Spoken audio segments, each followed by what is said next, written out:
Maigit libong memalen, iba't king kaduang distrito, ing libreng may kapagpa-check up, paulining alagang nanay preventive healthcare program.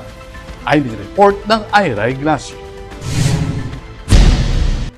Migit king libong kabalen iba't king kaduang distrito ning Pampanga iminta king Lubao Gymnasium para king alagang nanay preventive healthcare program. May kapagpalawi lang libre at mihidinan lang maintenance medicines ring memalen iba't king Lubao, Sasman at Porac. Penimunan ning Governor Lilian Nanay Pineda ining medical mission, kayan tabi ay 2nd District Board Member Fritzy David Dizon, ang poreng staff iba't king Kapitolyo asinaw at meg asikaso ken pamamiya serbisyong medikal. Pepaganakana naman Governor Nanay kareng sabla na manatili ang makabuklat ing Kapitolyo at makasadyayang sumaup kareng ninumang makaranas sintomas o problema king kalusugan. Ako po Ira Ignacio para king News Force Pampanga.